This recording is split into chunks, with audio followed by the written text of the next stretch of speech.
Morning. I prepared the content for this video before the Spurs game. I think it's important just to mention that. So we're going to look at Omar Berrada's apparent um, assertion that the vision for Manchester United is to try and win the league by 2028, which, inclusive of this season, is in 4 seasons' time, 4 years' time. Important, I believe, to look back to inform what we can look ahead to. And we're going to start by thinking, well, where were we 4 years ago? September/October 2020. What's changed? I think a lot of the problems are still the same.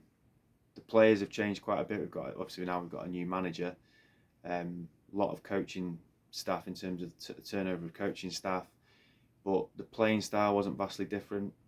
The issues, the dynamics, the toxicity of certain players, the throwing in absolute stinkers every now and again that the club and the players ended up having to apologise for.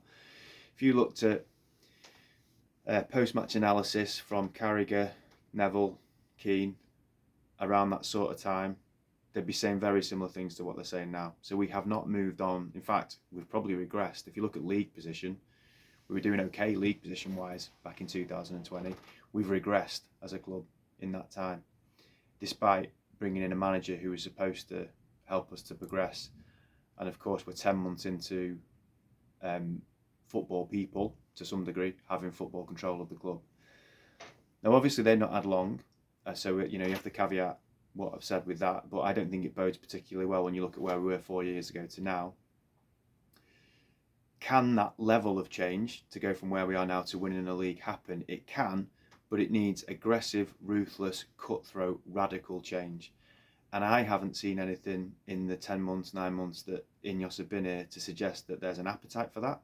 I don't think they've got the money for that. And I'm just not sure it's them. I'm not sure they're capable of doing it. So we're going to look at all that as we go along today. What do you need to do to win a Premier League title in the modern era? I know we're talking about 4 years' time, but still, the modern era. You need to get 85 or more points. Last season we got 60. I'd say we're roughly on course to do something similar this season. So in 4 seasons, 4/3 seasons time, we've got to make up 25 points. Last week, just came up on my YouTube feed, there was a review of United's season in 2007-2008 when we won the league and the Champions League. That's the standard that you have to get to win a Premier League title. Obviously, it's a different era, but that's the sort of standard you have to have as a team. The differences were vast, but one of the big differences was everything was set. Ferguson had been there for 21 years at the start of that season. We'd had 15 years of never finishing outside the top 3, and most of those seasons we were involved in a title race and won numerous Premier League titles in that time. The foundations were there. With the best manager, we had the best ground. The Glazers had only been there for 2 seasons at the start of that season, so there's no legacy damage from that. We had the best young players in Europe in Ronaldo, Rooney, Ferdinand, Vidic, Evra. We had experienced players like Van der Sar, Scholesy, Giggs, who were great influences around the place. And there was an indoctrinated, institutionalised appetite for success and a winning mentality.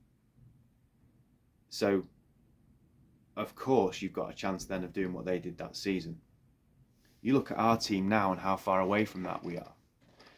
Who in our team now would get in that 2008 squad? Not just team. I don't think any of them would.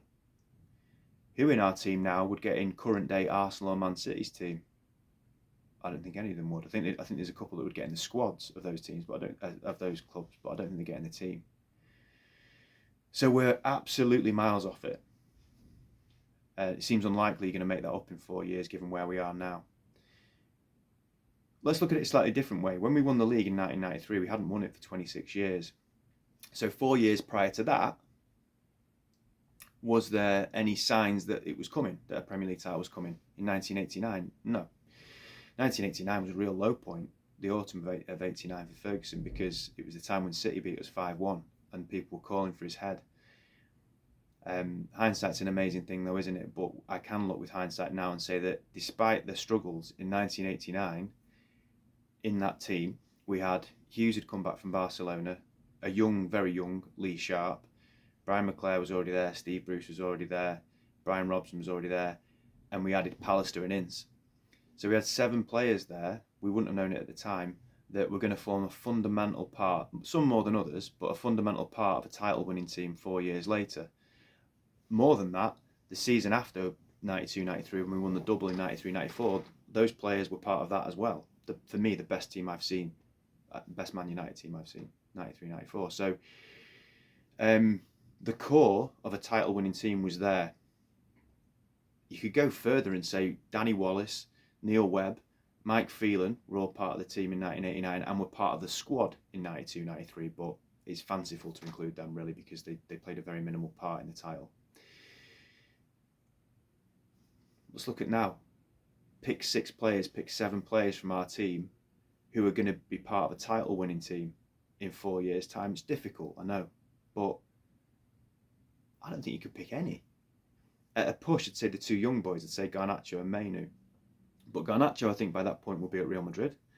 And Mainu is a very talented young lad, but he's come into a cesspit. It's really difficult for him to flourish and mature. He's shown amazing quality so far, but I worry about him being part of this team and being part of the culture that he is a part of, because he's a really promising young player, but I'm not sure it's a given he would be part of a title-winning team in 4 years' time. You also have to look at the past to inform the future. Invariably, a team has to come close to a title before they then go and win one. 91-92, we had the title in our hands and we threw it away and Leeds won it. The season after we added Cantona, but also we'd ran the course. We knew the pitfalls, we knew the heartache of losing it, and we drew on that and used it as fuel. And of course, we ended up staying the course and going and winning it, and then going on for season after season after season after that. You look at modern day Arsenal, they were close a couple of years ago, but fell away at the end. Last season, I think they got to the last day of the season, but still lost it. They're involved again this season. You might have to lose 2 title races to win one. I remember Berrada's talking about winning the league in 2028. We finished 8th last season. I think we'll finish between 5th and 8th this season. I stand by that. So that takes us to next season, which is 25-26. I think it's a push for us to get top 4 in that season. If I look at us now and where this season could go, God only knows, and what changes might end up happening, which could completely disrupt anything that we're working on now, because they're probably going to have to change a manager, etc. We're going to get top 4 next season. Would you guarantee that? I wouldn't. Which then takes us to 26-27. Now we've got to be involved in a title race, by my logic, in 26-27. Even if we don't win it, we've got to be involved in a title race. That suddenly looks very unlikely. We haven't been involved in a title race, let's include this season because we're not going to be involved this season, for 12 years. So 4 seasons seems quite far in distance, but it's not. Not when you're going from where we are now to where we need to be. As I said, it's radical, aggressive, extreme change that's needed. And I don't believe that Ineos have got the appetite for that, and there's numerous reasons why I think that's the case. This season, I think they're prepared for it just to be a holding season, a suck it and see season, a let's play the long game season. Let's just see what happens. 2 reasons I think that. 1, they've got a manager they don't want and they're prepared to keep. They've not sacked someone they don't want in the job, so they're happy just to see how it goes. 2, they didn't make any massive statements in the summer in terms of getting rid of key personnel who are the big guns, if you like, within that squad, who've consistently not been good enough. So I think they're quite happy to play the long game and be patient. That's all well and good, but you're not going to win a league in 4 years playing the patient long game. It needs to be ruthless, aggressive and radical, the change that needs to be made. And I don't think they're going to do that. As I've said, I can see micro improvements, I can see small improvements. Like yesterday, obviously that's all seemed to go out the window, but I can see some things that they're trying to do differently.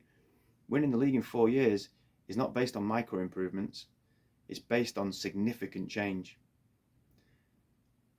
Is it possible? Yes, but let's look at what might have to happen, or what I think will have to happen in order for us to win the league in 2028. We need, I think, by that point to have gotten rid of Onana, Dalot, Maguire, Lindelof, Shaw, Malacia, Casemiro, Ericsson, Anthony, Rashford,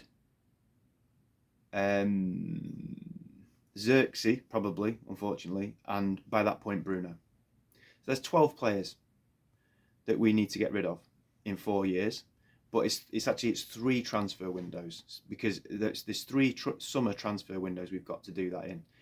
I worked it out. Now, we don't do anything in January. January's a write-off. So we've got 3 transfer windows to get rid of 12 players, and quite a few of them are the ones that are on big wages and that we're probably going to struggle to get rid of, and we haven't had the balls to get rid of so far.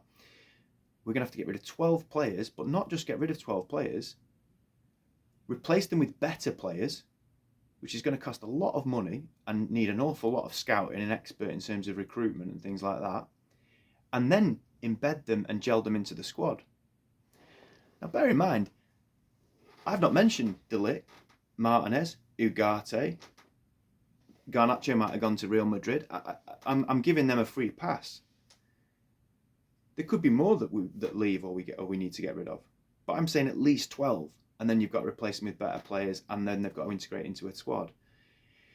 That's possible, but not with Ineos calling the shots. From what we've seen so far, I'm going off evidence that I've seen so far, not a chance. As I said, I don't think they've got the appetite for it. I don't think they've got the money to do it.